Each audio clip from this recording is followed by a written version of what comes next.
नमस्कार दोस्तों, गार्गी क्लासेस पर आपका स्वागत है। डेट आज की 20 मई 2022। देख लेते हैं इंडियन एक्सप्रेस की इंपॉर्टेंट न्यूज़ जो भी हम इस वीडियो में डिस्कस करने वाले हैं। सबसे पहले हम बात करेंगे एक्सप्लेन पेज की। तो देखते हैं कि एक आर्टिकल, फर्स्ट आर्टिकल है नेटो एक्सपेंशन एंड रशिया। देखो 3 महीने हो चुके हैं यूक्रेन पे अटैक हुए हैं, तो फिनलैंड और स्वीडन ने डिसाइड कर लिया कि हम भी अब नेटो को ज्वाइन करेंगे। इन्होंने फॉर्मल एप्लीकेशन डाल दी है। तो ऐसे में ये यूएसए की लीडरशिप में एक सिक्योरिटी अलायंस बनाया गया था कोल्ड वॉर के पीरियड में, जब पूरी दुनिया 2 धड़ों में डिवाइडेड थी, 2 ग्रुप्स में, 2 ब्लॉक्स में डिवाइडेड थी, जिसमें वेस्ट को लीड करता था यूएस। इसमें कलेक्टिव सिक्योरिटी का कॉन्सेप्ट है, जिसमें जो भी नेटो मेंबर कंट्रीज़ हैं उनमें से किसी एक भी नेटो कंट्री पे अटैक होता है तो नेटो कंट्रीज सारे मिलके उसको डिफेंड करेंगे। ऐसे में सोवियत एक्सपेंशन को रोकने के लिए ये सिस्टम तैयार किया गया था कोल्ड वॉर के टाइम पे यूएसए की लीडरशिप में। बात ऐसी है कि जिस तरीके से आज फिनलैंड और स्वीडन ने नेटो की मेंबरशिप के लिए अपनी जो मुहिम है वो शुरू कर दी है, तो ऐसे में नेटो की एक्सपेंशन होगी और जो सिक्योरिटी मैप है आज यूरोप का वो चेंज हो जाएगा। अभी अगर देखें तो नेटो मेंबर्स की बात करें तो उनमें Norway, Latvia, Estonia, Poland, Lithuania, ये वो नेटो मेंबर्स हैं जो रशिया के साथ में बॉर्डर शेयर करते हैं। और ये बॉर्डर रशिया के साथ कितने लंबी शेयर करते हैं? 1200 किलोमीटर। अब फिनलैंड जैसे ही ज्वाइन कर लेगा, स्वीडन तो है ही, बाकी फिनलैंड ज्वाइन कर लेगा नेटो को, तो 1300 किलोमीटर का और एडिशन हो जाएगा नेटो की बॉर्डर में। ऐसे में रशिया और नेटो के बीच में लगभग 2500 किलोमीटर की बॉर्डर क्रिएट हो जाएगी, जो कि अपने आप में रशिया को बिल्कुल ओपन कर देती है। आप यहाँ पर इस मैप में देख सकते हो कि फिनलैंड का यहाँ से लेकर के यहाँ तक बॉर्डर है रशिया के साथ में, जबकि एस्टोनिया का यहाँ से लेकर यहाँ तक है, पोलैंड का इतना सा है। ठीक है, तो ये कुछ कंट्री, और थोड़ा सा यहाँ नॉर्थ में नॉर्वे का आ जाता है। तो ये जो पूरी बॉर्डर है, इन सब में सबसे लेंथी बॉर्डर किसकी शेयर हो रही है? यहाँ पर आप देख सकते हो फिनलैंड। तो आज ये फिनलैंड अगर ज्वाइन कर लेता है तो अपने आप में नेटो यहाँ पूरा एरिया कवर कर लेगा। और रशिया का कितना फ्रंटियर ओपन हो गया नेटो के साथ में सीधा। यूक्रेन, बेलारूस ये हैं ही नहीं अभी तक नेटो के मेंबर। बात ऐसी है, अभी तक स्वीडन और फिनलैंड दोनों ने न्यूट्रलिटी का स्टैंड अपनाया था। ठीक है, अगर हम हिस्ट्री की बात करें तो फॉरेन पॉलिसी दोनों कंट्रीज़ की ऑलमोस्ट सेम सी रही। कोल्ड वॉर के टाइम पर भी किसी भी सुपर पावर की तरफ ज़्यादा इनका टिल्ट रहा नहीं। दोनों ने दोनों के साथ, दोनों ब्लॉक्स में, इधर नेटो वाला और उधर वॉर्सो पैक्ट था। ठीक है, दोनों के साथ अच्छे रिलेशन बना करके रखे। अब देखो बात आ जाती है सेकेंड वर्ल्ड वॉर के बाद में फिनलैंड की सिचुएशन की। न्यूट्रलिटी वाला कॉन्सेप्ट अपनाया, डिफेंस अलायंस बनाए थे सोवियत यूनियन के साथ में, ट्रीटी ऑफ फ्रेंडशिप भी साइन की थी फिनलैंड ने, किसके साथ में? सोवियत यूनियन के साथ में। इसके अलावा म्यूचुअल असिस्टेंस की बात भी की गई थी, एक दूसरे को अपनी टेरिटरी एक्सपेंड यूज़ करने का भी अप्रूवल दिया था। इवन फिनलैंड जो था वो यूएसए के द्वारा चलाया गया जो मार्शल प्लान था ना सेकेंड वर्ल्ड वॉर के बाद में, कि भाई यूरोप जो बर्बाद हो गया उसको कैसे हम इकोनॉमिकली रिकवर करा सकते हैं, तो उस टाइम पर मार्शल प्लान स्टार्ट किया था यूएसए ने यूरोप की सहायता के लिए। तो फिनलैंड ने उसमें पार्टिसिपेशन नहीं लिया था। दूसरी तरफ अगर देखें तो जो फिनलैंड की कैपिटल है हेलसिंकी, ये देखो गल्फ ऑफ फिनलैंड पर ही लोकेटेड है, जो कि ज़्यादा दूर नहीं है। सेंट पीटर्सबर्ग, लेनिनग्राड जिसका नाम है, उस टाइम पे लेनिनग्राड नाम हुआ करता था, आज के टाइम पे सेंट पीटर्सबर्ग है। तो ज़्यादा डिस्टेंस नहीं है दोनों में अगर ज्योग्राफिकली देखा है। दूसरी तरफ यूएसएसआर जो है वो बाल्टिक सी की तरफ जहाँ ओपन होता है, वो ही एरिया है जहाँ पर फिनलैंड के साथ में बॉर्डर शेयर हो रही है। तो आप यहाँ पर देख सकते हो, ये इस एरिया की बात हो रही है, इस पर्टिकुलर रीजन की। ठीक है, और ये बाल्टिक सी है यहाँ पर, ये वाला एरिया, और इन तीनों कंट्रीज़ को बाल्टिक कंट्रीज़ बोला जाता है, एस्टोनिया, लाटविया और लिथुआनिया को। ठीक है, तो इस तरीके से दोनों ब्लॉक्स के साथ में मोर और लेस मैनेज कर रखा था फिनलैंड ने। फिनलैंड की टेंडेंसी थी डेमोक्रेसी को प्रमोट करना, कैपिटलिज्म को प्रमोट करना। तो ऐसे में आप देखो, एक तरफ तो यूएसएसआर को राजी करके रखा, दूसरी तरफ डेमोक्रेसी और कैपिटलिज्म को कंटिन्यू करते हुए जो वेस्टर्न ब्लॉक था जिसको यूएस लीड कर रहा था, उसके साथ में भी कहीं ना कहीं एक कहता ना कि आइडियोलॉजिकल अलायंस मान लो। ठीक है, पर डायरेक्टली एंगेजमेंट किसी के साथ नहीं थी। एग्जैक्टली वैसे ही जैसे इंडिया का सीन था हमारा। खैर, इंडिया ने तो नैम ज्वाइन कर रखा था, बट मोर और लेस इंडिया के साथ में फिनलैंड और स्वीडन दोनों के अच्छे रिलेशंस थे कोल्ड वॉर के पीरियड की हम बात करें तो। फिर बात आ जाती है, एंड होता है कोल्ड वॉर का, सोवियत यूनियन डिसइंटीग्रेट हो जाता है, तो फिनिश न्यूट्रलिटी है वो देखो ये थी कि कैसे भी करके हमें नेटो से दूर रहना है। पर फिर भी यूरोपियन यूनियन को 1995 में फिनलैंड ने ज्वाइन कर लिया। ठीक है, इस तरीके से फिनलैंड जो है वो अब धीरे धीरे किस तरफ आने लग गया था, धीरे धीरे मूव कर गया यूरोप की तरफ। ठीक है, फिर अभी जो 3 महीने पहले रशिया ने यूक्रेन पे अटैक किया, तब फिनलैंड में एक और मूवमेंट चल गया कि अब हमें भी हमारी सिक्योरिटी के लिए कहीं ना कहीं हमारे आसपास के पड़ोसियों को साथ में लेना चाहिए। तो ये था मेन स्टैंड फिनलैंड का। फिनलैंड का जो मॉडल था ना इकोनॉमिकल, उसको बोला गया था फिनलैंडाइजेशन। ठीक है, इकोनॉमिक मॉडल जो है वो इस तरीके का कॉन्सेप्ट लेके चल रहा था जिसमें रशिया के साथ में रिलेशनशिप जो थी फिनलैंड की वो कंटिन्यू हो रही थी, उसमें कोई प्रॉब्लम नहीं थी। बट अभी ये जो इवेंट हुआ है यूक्रेन अटैक वाला, उसने फिनलैंड को झकझोर के रख दिया। फिनलैंड ने डिसाइड कर लिया कि अब हम भी नेटो ज्वाइन करेंगे। इसके अलावा दूसरा कंट्री जिसने अभी अपनी विलिंग शो की है कि हम भी नेटो ज्वाइन करेंगे, स्वीडन। ये भी देखो न्यूट्रलिटी को कंटिन्यू कर रहा था। 19वीं सेंचुरी से लेकर सेकेंड वर्ल्ड वॉर तक स्वीडन ने किसी की तरफ भी अपना टिल्ट नहीं दिखाया। इवन स्वीडन पे तो ऐसे क्वेश्चंस भी लगाए गए थे कि भाई हिटलर की जो आर्मी थी बोलो उसको पूरा सपोर्ट प्रोवाइड किया था स्वीडन ने। दूसरी तरफ सोशल वेलफेयरिज्म के कॉन्सेप्ट पे स्वीडन ने काम किया, मतलब सरकार जो है वो लीड करेगी लोगों को भला करने के लिए, एक कल्याणकारी राज्य के तौर पे, एक वेलफेयर स्टेट के तौर पे। तो इस तरीके से इन 2 पिलर्स पे बोला चल रही थी स्वीडन की सिस्टम। इवन स्वीडन के प्राइम मिनिस्टर ने जब यूएसए ने अटैक किया था वियतनाम पर, वियतनाम वॉर जो चल रहा था उसमें यूएसए को बहुत बुरे तरीके से क्रिटिसाइज़ किया था, तो वेस्ट बहुत ज़्यादा नाराज़ हो गया था स्वीडन से। फिर टाइम बीतने के साथ में स्वीडन ने एक सीक्रेट डिफेंस पैक्ट साइन किया यूएस के साथ में। ठीक है, इस तरीके से स्वीडन जो था वो दोनों तरफ से बैलेंस करके चल रहा था कि कैसे भी करके दोनों ब्लॉक्स में कोई इशू ऐसा ना आए, और डिसआर्मामेंट की तरफ पूरी कोशिशें की थी। वो बात अलग है कि स्वीडन की बहुत सारी कंपनीज़ ने अपना माल बेचा है, अपने डिफेंस इक्विपमेंट इंटरनेशनली बेचे हैं, पर खुद ने डिसआर्मामेंट का जो पॉलिसी था वो अपनाए रखा था। फिर टाइम बीतता है, स्वीडन की न्यूट्रलिटी पे क्वेश्चन मार्क होने लग गया। वही 1995 में जिस टाइम पे फिनलैंड ने यूरोपियन यूनियन ज्वाइन की, एग्जैक्टली उसी टाइम पे ज्वाइन कर लिया किसने, स्वीडन ने भी ज्वाइन कर लिया किसको, यूरोपियन यूनियन को। 1990s की बात करें तो स्वीडन जो है वो बोस्निया, अफगानिस्तान और लीबिया में एक्टिवली पार्टिसिपेट करने लग गया था वेस्टर्न कंट्रीज़ के साथ में। इसका मतलब अब टिल्ट भी होने लग गया वेस्टर्न कंट्रीज़ के साथ में और ज़्यादा। फिर टाइम बीतने के साथ में European commission security and defence policy का भी पार्ट बन जाता है 2010 में स्वीडन। ऐसे में स्वीडन जो है वो भी अब धीरे धीरे वेस्टर्न कंट्रीज़ या वेस्टर्न ब्लॉक के टच में अच्छे से आ गया। नेटो में ज्वाइनिंग की बात करें तो नेटो की एक पॉलिसी है ओपन डोर पॉलिसी। इसमें सिंपल सा ये है कि कोई भी यूरोपियन कंट्री अगर कुछ प्रिंसिपल्स है, 7 प्रिंसिपल्स हैं, उनको फॉलो करता है तो वो आसानी से नेटो मेंबर बन सकता है, उसके लिए कोई प्रॉब्लम है नहीं। तो ऐसे में स्वीडन और फिनलैंड दोनों ने अपनी तरफ से ये कोशिशें की है। अब वो मेंबरशिप के लिए क्या क्या कंडीशन है देखो यहाँ पर। सबसे पहली चीज़ तो फंक्शनिंग डेमोक्रेटिक पॉलिटिकल सिस्टम होना चाहिए और ओपन मार्केट होना चाहिए, डिमांड एंड सप्लाई के कॉन्सेप्ट पर काम करना चाहिए, गवर्नमेंट का ज़्यादा रोल ना हो। दूसरा प्रिंसिपल ये होता है कि माइनॉरिटी पॉपुलेशन जो भी हैं उनको अच्छे से ट्रीट किया जाएगा। तीसरी कंडीशन ये होती है कि कॉन्फ्लिक्ट जो भी हैं उनको शांतिपूर्वक निपटाया जाए, ना कि हथियारबंद कोई क्रांति हो। चौथा ये होता है कि एक ऐसी विलिंगनेस हो कि अगर नेटो ऑपरेशंस कहीं कंडक्ट होता है तो वहाँ पर अपनी मिलिट्री को भी भेज सके। पांचवी ये कंडीशन रहती है कि कमिटमेंट हो डेमोक्रेटिक और सिविल मिलिट्री रिलेशंस में और उन इंस्टीट्यूशंस में। इस तरीके से ये टोटल मेन ये प्रिंसिपल्स हैं। ठीक है, तो इन प्रिंसिपल्स को जो भी कंट्री फॉलो करता है उन कंट्रीज़ को प्रॉपर मैनर में एडमिशन का ऑप्शन मिल जाता है। यही एक ओपन डोर पॉलिसी है नेटो की। ठीक है, और इसके अलावा ये तो पता ही आपको नेटो में कलेक्टिव डिफेंस की बात की जाती है। ठीक है, जो मैं आपको ऑलरेडी बता चुका हूँ। ये नेटो का सेक्शन 5 है, उसके अंडर में दिया हुआ है, नेटो का जो ट्रीटी है ना उसके अंडर में। रशिया का क्या रिस्पॉन्स है देखो। पहले तो ये बोल दिया था रशिया ने कि भाई अगर यूक्रेन की तरह ही स्वीडन फिनलैंड भी अगर नेटो के मेंबर बनना चाहेंगे तो हम उनको बहुत बुरे तरीके से ट्रीट करेंगे, हमारा रिस्पॉन्स अच्छा नहीं होगा। ठीक है, दूसरी तरफ अभी जब देखें तो स्वीडन और फिनलैंड ने अपनी इनिशियल जो प्रोसीजर्स है वो स्टार्ट कर दिए हैं। 31st एंड 32nd मेंबर के तौर पे नेटो को ज्वाइन करने वाले हैं। नेटो स्टार्ट हुआ था 1949, ये 1929 नहीं है भाई, ठीक है 1949 है।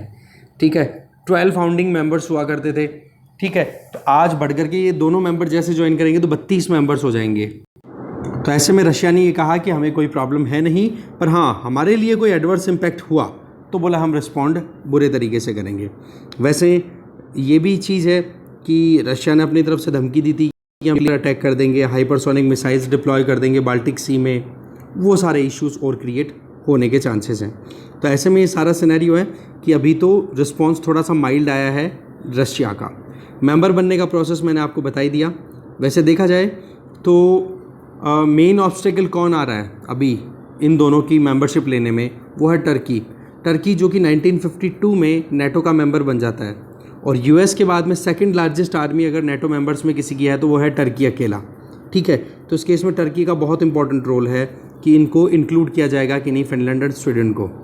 टर्की का ये कहना है कि जिस तरीके से ISIS को ख़त्म करने के लिए NATO member countries, NATO forces ने और यूएस की फोर्सेस ने काम किया, टर्की की फोर्सेस ने काम किया, बोले उसी के रिज़ल्ट के तौर पे जो कर्ड्स हैं, कर्ड एक कम्युनिटी है कहाँ की, ये वेस्ट एशिया की, जो कि टर्की, इराक, ईरान और सीरिया वाले एरिया में फैली हुई है।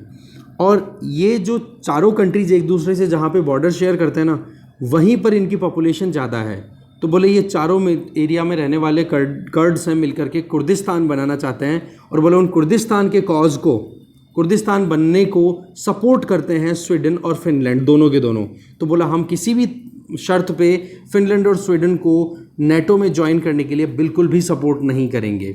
और एक चीज़ ध्यान रखें आप कि जब तक नेटो के सारे मेंबर्स कंसेंट नहीं दे देंगे तब तक किसी भी नए मेंबर का एडमिशन पॉसिबल है नहीं।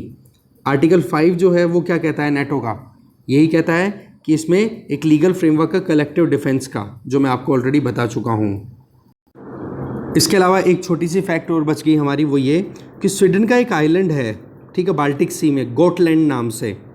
वहाँ पर अब नेटो का अगर डिप्लॉयमेंट, जैसे स्वीडन नेटो ज्वाइन कर लेता है तो गोटलैंड आइलैंड पर भी पकड़ हो जाएगी नेटो की, और उसके बाद में फिर रशिया को सीधा चैलेंज करना आसान हो पाएगा। क्योंकि यहाँ पर आप देखो इस गॉटलैंड आइलैंड की लोकेशन हम थोड़ा समझें तो ये देखो रशिया के लिए ओपन माउथ है इधर, और इसी वाले एरिया में ये स्वीडन वाला एरिया, ये गॉटलैंड आइलैंड यहाँ पर लोकेटेड है, या इनमें से कोई सा है, ठीक है, बाल्टिक सी में ही लोकेटेड है। तो ऐसे में सीधा स्ट्रेटेजिक लोकेशन पे है कि अगर रशिया को नॉर्थ सी और अटलांटिक ओशन, नॉर्थ सी की बात करें इधर वाले एरिया में आई जाता है ये इधर, ठीक है, इधर डेनमार्क वाले एरिया में, और इस तरफ आप देखोगे तो अटलांटिक ओशन आ जाता है। तो बोला यहाँ पर रशिया को ओपनिंग के लिए इधर से ही जाना पड़ता है, तो रशिया को यहाँ से चॉक किया जा सकता है, ठीक है। गॉटलैंड आइलैंड स्वीडन का है, बाल्टिक सी में लोकेटेड है। हो सकता है ये मैच द फॉलोइंग में क्वेश्चन बन जाए आपके लिए। आगे चलते हैं, और यहाँ पर आप देख सकते हो कुर्दिस्तान वाला जो एरिया है वो, इधर ईरान, टर्की आ गया, इधर ईरान आ गया, इधर इराक और इधर सीरिया, ये सारा एरिया मिला करके ये कुर्दिस्तान बनाना चाहते हैं, जहाँ जहाँ पर भी कर्ड्स रहते हैं इन चारों एरियाज़ में, ठीक है। इरबिल इराक की सिटी है, किरकुक इराक की सिटी है। इधर देख लो दो इंपॉर्टेंट रिवर्स जहाँ पर मेसोपोटामियन सिविलाइजेशन डेवलप हुई थी, रिवर टिग्रिस, रिवर यूफ्रेट्स, और यहाँ पर ये है बगदाद, और यही एरिया था जहाँ पर मेसोपोटामिया डेवलप हुआ था, ठीक है। इंडस वैली सिविलाइजेशन के टाइमिंग के इक्वलेंट टाइम ही था ये भी, ठीक है। आगे चलते हैं। नेक्स्ट देखो आर्टिकल है फ्यूल ब्लेंडिंग को लेकर के। देखो यूनियन कैबिनेट ने अभी अप्रूवल दिया है कि भाई 2030 का जो हमारा टारगेट था कि पेट्रोल में 20% तक हमें एथेनॉल ब्लेंडिंग को अचीव करना है, मिक्सिंग को अचीव करना है, पर उसको प्रीपोन्ड करते हुए कैबिनेट ने ये बोल दिया कि 2025-26 तक ही हमें 20% एथेनॉल ब्लेंडिंग अचीव कर लेनी है। इसके अलावा ये कहा गया है कि जैसे बायोफ्यूल्स हैं उनको प्रमोट करना, इसके अलावा बायोफ्यूल हमारे यहाँ पर प्रोड्यूस करके एक्सपोर्ट भी अगर किया जा सके तो बोलो उस पर भी हम काम करेंगे। तो ऐसे में देखो ये नेशनल बायोफ्यूल पॉलिसी 2018 की आई हुई है, उसमें ये चेंजेस कैबिनेट ने किए हैं। इसमें आप देखो कि 2018 की जो पॉलिसी है इसका काम क्या था, भाई कैसे भी करके हम बायोडीज़ल को तो मिक्स करें, किसमें, डीजल के साथ में, एथेनॉल को मिक्स करें हम पेट्रोल में, इससे क्या होगा, क्रूड ऑयल पे डिपेंडेंसी हमारी कम होगी, ठीक है। दूसरा इसके अलावा ये था कि सेकंड जनरेशन एथेनॉल, जैसे कि मान लो जंगल में मिलने वाले कुछ प्रोडक्ट हैं, प्रोड्यूस हैं, या एग्रीकल्चर से बचे हुए कुछ रेजिड्यूज़ हैं, उनको प्रोसेस करके भी एथेनॉल बनाया जाए, जिनको सेकंड जनरेशन एथेनॉल बोला जाएगा, तो बोलो उसकी भी मिक्सिंग पॉसिबल हो पाएगी। साथ में फ्यूल एडिटिव्स को राइज़ करना, उनकी कैपेसिटी राइज़ करना, क्योंकि फ्यूल एडिटिव राइज़ होंगे उतना ही ज़्यादा मेथनॉल प्रोड्यूस कर पाएंगे। साथ में खुद का जो लोकल डेवलपमेंट होना चाहिए एथेनॉल का, उस पर फोकस करना। इसके अलावा पहले 2018 में जब ये पॉलिसी डिक्लेयर की गई थी तब टारगेट था कि 2030 तक हम 20% ब्लेंडिंग अचीव करेंगे, पर इसको प्रीपोन्ड कर दिया है 5 साल से। अब क्या है, शुगर सिरप जैसे चाशनी होती है, जैसे हम वेस्टेज कर लेते हैं तो बोलो उसका यूज़ करना हो पॉसिबल हो। केन जूस, शुगर केन से जो निकलने वाला जूस है। बी हैवी मोलासिस, वही अगेन जूस जो निकलता है, रस्ट जो निकलता है, बोलो उनका यूज़ किया जा सकता है एथेनॉल बनाने में। तो ऐसे में आप, और इसके अलावा ज़्यादा अगर कहीं चावल है तो चावल का भी यूज़ किया जा सकता है, या डैमेज्ड फूड ग्रेन, मतलब दाना है अनाज का, वो अगर टूटा फूटा है जो कि हो सकता है एक्सपोर्ट में नहीं आ रहा है काम में, तो बोलो उसका भी यूज़ किया जा सकता है एथेनॉल प्रोडक्शन में।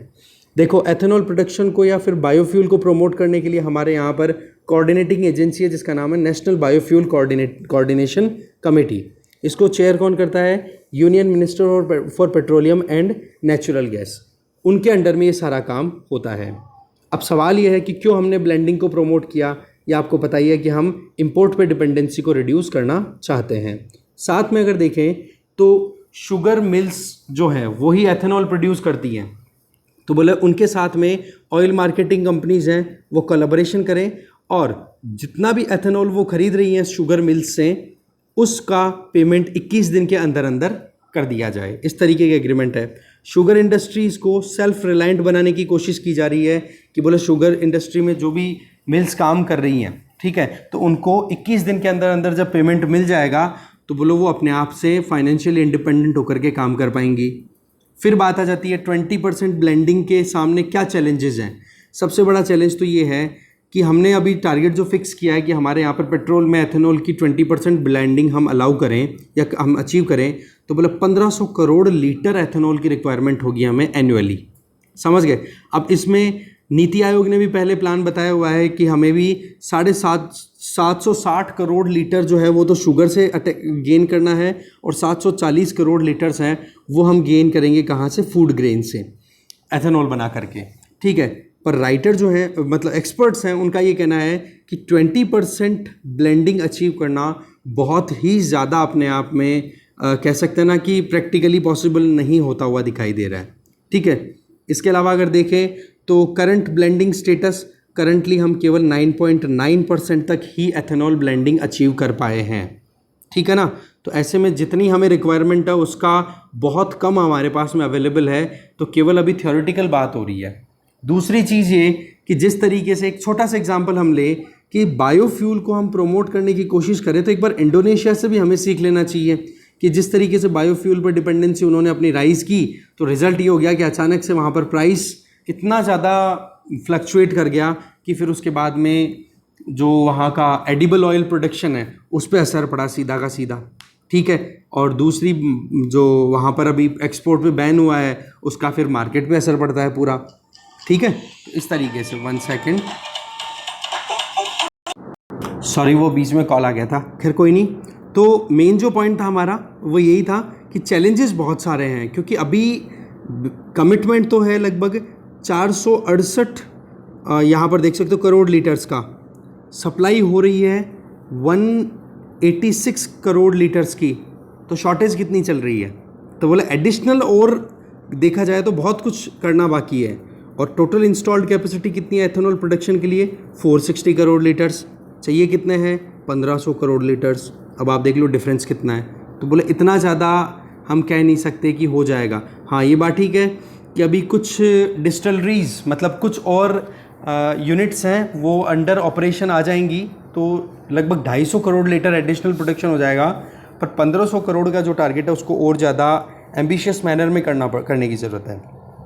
दूसरा, मिल्स ऑपरेटर्स का कुछ ये भी कहना है कि ये जो 21 दिन में क्लियरेंस देने की ज़रूरत है ना, कि भाई जो ये ऑयल मार्केटिंग कंपनीज एथेनॉल ख़रीद रही हैं तो 21 दिन के अंदर अंदर अपना पेमेंट क्लियर करना होगा उनको। तो एक ट्राईपार्टाइट एग्रीमेंट होने की ज़रूरत होती है, जिसमें एक तो जो केन सप्लायर हो गया वो, एक हो गया बैंक और एक हो गई कौन, ओएमसी ऑयल मार्केटिंग कंपनी, तीनों के बीच में। तो यहाँ पर बोले बैंक जो हैं वो इतना जल्दी अपनी कहते ना कि ईगरनेस शो नहीं कर रहे हैं। तो बोले कहीं ना कहीं मुश्किलें कहाँ आ रही है, क्योंकि जो शुगर मिल्स हैं उनका फाइनेंस थोड़ा सा बिगड़ा हुआ है, तो बैंक उनको जल्दी से क्लेम को सेटल करने के लिए अलाउ नहीं करते हैं। तो ऐसे में बैंकों का रोल जो आ रहा है ना वो प्रॉब्लम भी क्रिएट कर रहा है। तो ऐसे में पेमेंट का भी इशू आ सकता है। तो ये कुछ चैलेंजेस थे। बाकी देखो हमें डेफिनेटली रिन्यूएबल एनर्जी की तरफ मूव करने की ज़रूरत है, उसमें कोई डाउट है ही नहीं। आगे चलते हैं। अब हम आ गए हैं फ्रंट पेज पे। फ्रंट पेज पे मुद्दा जो है वो बहुत ही इंपॉर्टेंट है ये कि गुजरात हाई कोर्ट ने अभी रिसेंटली एक वर्डिक्ट दिया था जिसमें ये था कि कोई भी माल इंपोर्ट किया जा रहा है उस पर जो भी जीएसटी की रेट्स लगती हैं मतलब वो रेट्स सेंट्रल गवर्नमेंट डिसाइड कर रही है। तो उस चीज़ के अगेंस्ट में ऑब्जेक्शन हो रहा था कि भाई केवल सेंट्रल गवर्नमेंट ही क्यों इम्पोज कर सकती है जो भी सीजीएसटी की टैक्स रेट्स हैं वो सारी।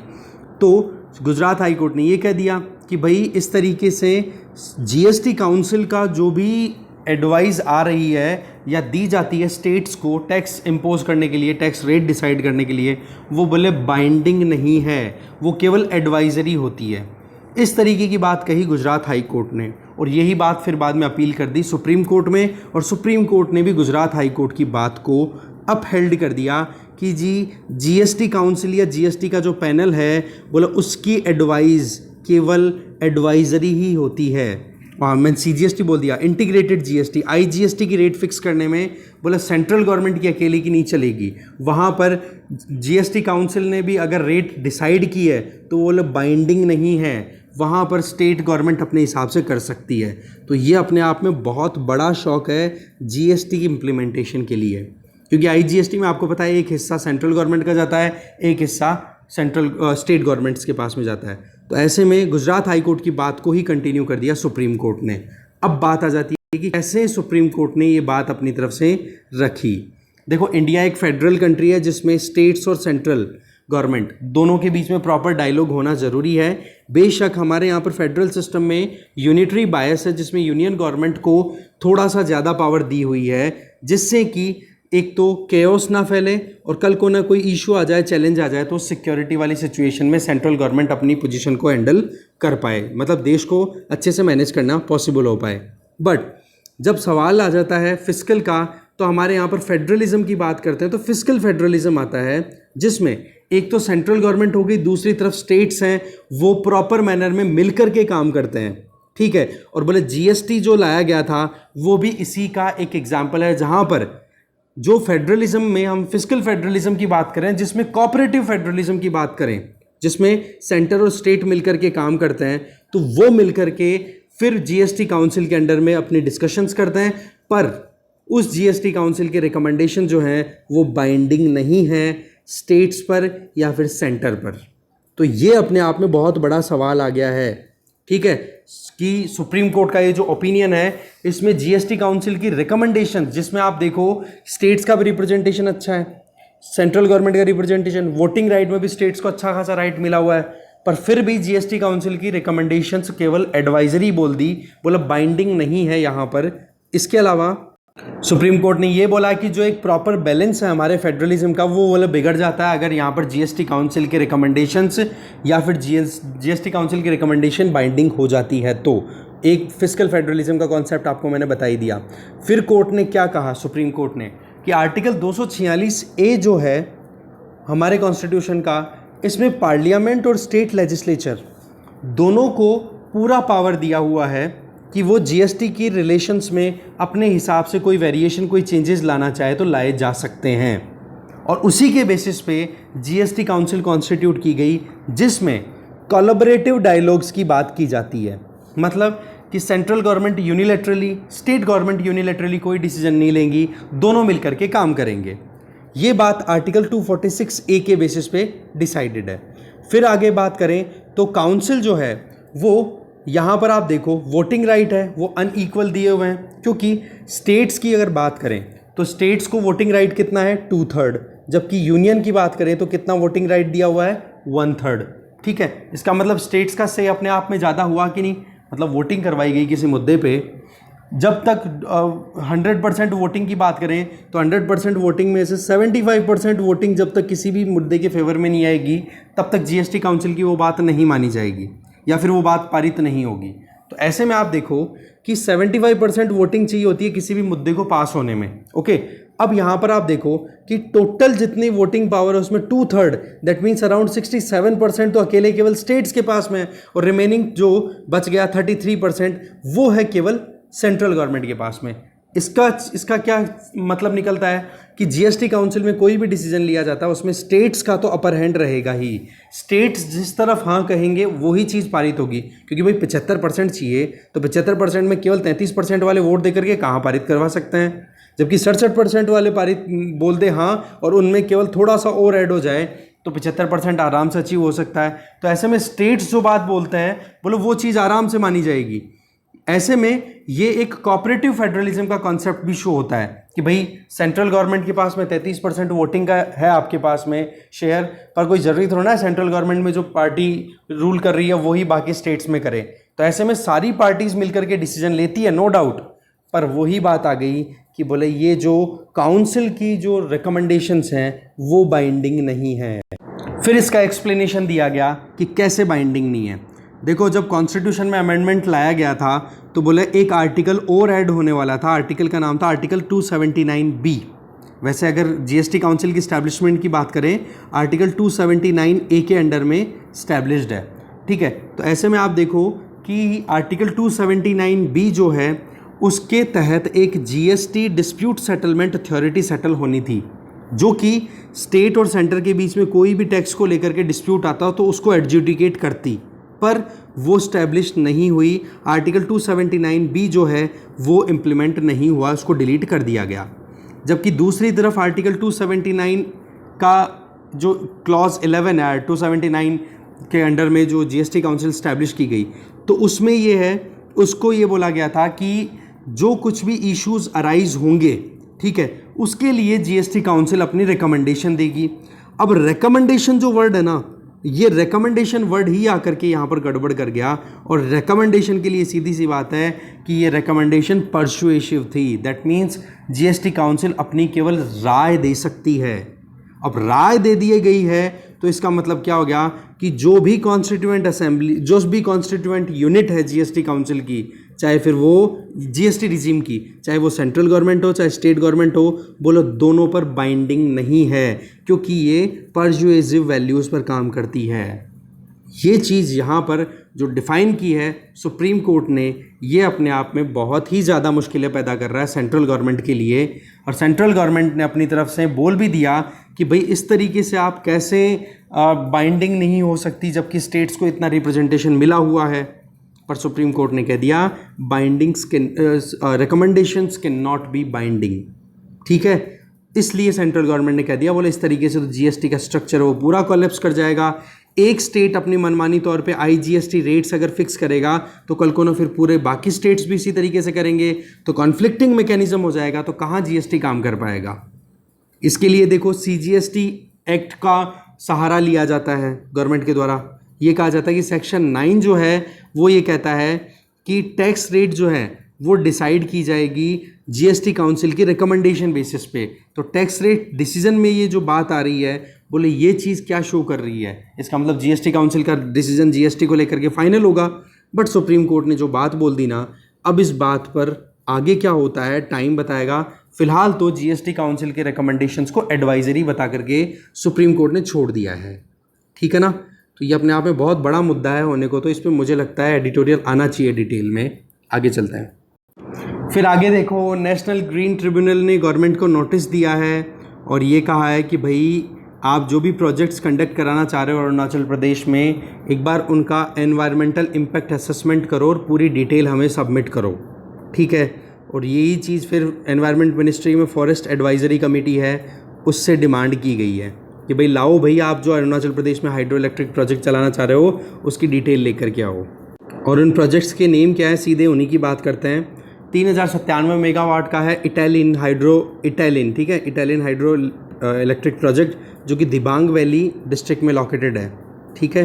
इसके अलावा एक दूसरा प्रोजेक्ट है जिसमें 2000 मेगावाट का हाइडल प्रोजेक्ट इंस्टॉल करने की बात की जा रही है, लोअर सुबनसिरी हाइडल प्रोजेक्ट, ये भी अरुणाचल प्रदेश में है। तो ऐसे में इंडियन एक्सप्रेस का ये कहना है कि भाई हमने रिपोर्ट राइज की थी, ठीक है, उसमें हमने बताया था कि केन बेतवा रिवर लिंक जो कि मध्य प्रदेश में ऑपरेट हो रहा है, ये प्रोजेक्ट चल रहा है। मोप इंटरनेशनल एयरपोर्ट जो कि गोवा में है, कुल्डा कोल माइंस जो कि उड़ीसा में लोकेटेड है, और तमनार थर्मल पावर प्लांट ये छत्तीसगढ़ में। बोले ये सारे इकोलॉजिकली सेंसिटिव एरियाज़ में ऑपरेट हो रहे हैं। बोले इन पर जो एक एनवायरनमेंट इम्पैक्ट असेसमेंट होना चाहिए उसके लिए हमने हाईलाइट की थी बातें। तो ये प्रोजेक्ट्स का नाम थोड़ा ध्यान रख लेना किस स्टेट से कोलैबोरेट कर रहे हैं ये, ठीक है ना। और एक एनवायरनमेंट इम्पैक्ट असेसमेंट के बारे में थोड़ा डिटेल पढ़ लेना यूपीएससी पॉइंट ऑफ व्यू से। एक छोटी सी न्यूज़ ये है कि यूजीसी ने पोस्ट ग्रेजुएशन पीजी कोर्सेज़ के लिए भी देखो कॉमन एंट्रेंस टेस्ट की अनाउंसमेंट कर दी है। बोले ये एग्ज़ाम जो है वो पीजी में एंट्रेंस के लिए अलाउ कर दिया जाएगा और ये बाइंडिंग नहीं है, ठीक है ना। 42 सेंट्रल यूनिवर्सिटीज़ में एंट्रेंस के लिए है और कोई ज़रूरी नहीं है कि सभी सेंट्रल यूनिवर्सिटी में पीजी कोर्सेज जो होंगे उनमें एंट्रेंस के लिए एप्लीकेबल है। एग्ज़ाम कंडक्ट कराएगी नेशनल टेस्टिंग एजेंसी एनटीए, ठीक है। और एग्ज़ाम की डेट बताई है last week of July, okay.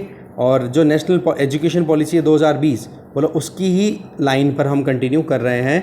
CUET तो आपको पता ही है जो एंट्रेंस के लिए है, और ये पीजी के लिए और यहाँ पर हो चुका है, वो यूजी के लिए, ये पीजी के लिए। इसके अलावा गगनयान को लेकर के एक छोटी सी न्यूज़ है। देखो अबोर्ट मिशन पे काम करने जा रहा है कौन, इसरो, जिससे क्या है कि गगनयान ये हमारे देश का पहला मैन्ड फ्लाइट होगी स्पेस में। मतलब हमारे यहाँ से हम ह्यूमन बीइंग को भेज रहे हैं स्पेस में 2024 में, ठीक है। तो उसमें क्या है कि मान लो अनफोर्सिन सर्कमस्टांस आ जाए तो एकदम से फेलियर की परिस्थिति में हमारी प्रायोरिटी ये रहेगी कि कैसे भी करके जान बचाई जाए, इंसानों की ज़िंदगी बचाई जाए।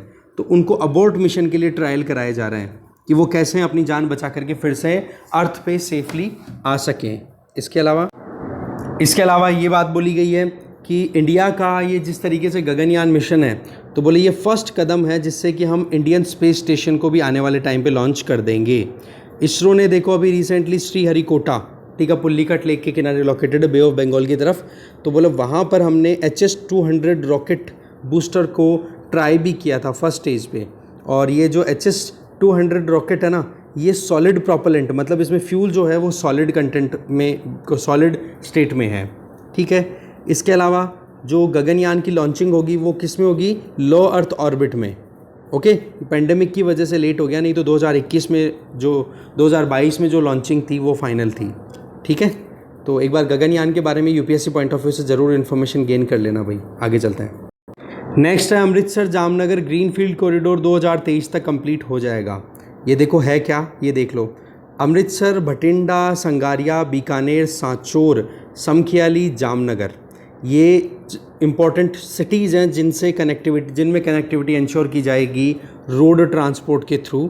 ये पंजाब, हरियाणा, राजस्थान, गुजरात 4 स्टेट्स में फैला हुआ रहेगा। इससे क्या होगा, इंडस्ट्रियल रेवोल्यूशन लानी पॉसिबल हो पाएगी और जामनगर और कांडला जैसे जो पोर्ट्स हैं उनके साथ लिंक भी पॉसिबल हो पाएगा, ठीक है। इससे इंडस्ट्रियल बेल्ट जैसे बड्डी हो गया, बठिंडा हो गया, लुधियाना हो गया, बोले यहाँ पर कनेक्टिविटी इंश्योर हो पाएगी, ठीक है। तो ये है आपका कौन सा था, अमृतसर जामनगर ग्रीनफील्ड कॉरिडोर। आगे चलते हैं। नेक्स्ट न्यूज़ है, देखो जो बाइडन, नरेंद्र मोदी ये अपनी तरफ से 24 मई को मीटिंग करेंगे, क्वाड की मीटिंग होने वाली है ना, और क्वाड की मीटिंग के साइड में जो बाइडन और नरेंद्र मोदी जी की भी मीटिंग होगी, ठीक है। क्वाड में आपको पता है 4 कंट्रीज आ जाते हैं, India, Australia, Japan and USA। अब की बार जापान है वो होस्ट कर रहा है क्वाड मीटिंग को, ठीक है। अभी तक देखा जाए तो 3 मीटिंग्स ऑलरेडी हो चुकी है क्वाड की, जिनमें 2 तो वर्चुअल हुई, ठीक है, अपने अपने घरों पे बैठे रहे और कॉन्फ्रेंस हो गई, और एक हुई इन पर्सन जो कि USA में हुई थी। फिर इसके बाद में अब ये सेकंड इन पर्सन मीटिंग होगी क्वाड की। इसके अलावा टोक्यो में जो बाइडन के द्वारा एक एम्बिशियस इकोनॉमिक इनिशिएटिव लॉन्च किया जा रहा है जिसका नाम है इंडो पैसिफिक इकोनॉमिक फ्रेमवर्क, ठीक है। ये 21st सेंचुरी में इकोनॉमिक अरेंजमेंट्स को या जो भी इकोनॉमिक चैलेंजेस है उनको सेटल करने के लिए अमेरिका का इनिशिएटिव है, इंडो पैसिफिक इकोनॉमिक फ्रेमवर्क। ध्यान रखना ये क्वेश्चन बन सकता है, ठीक है। इसके अलावा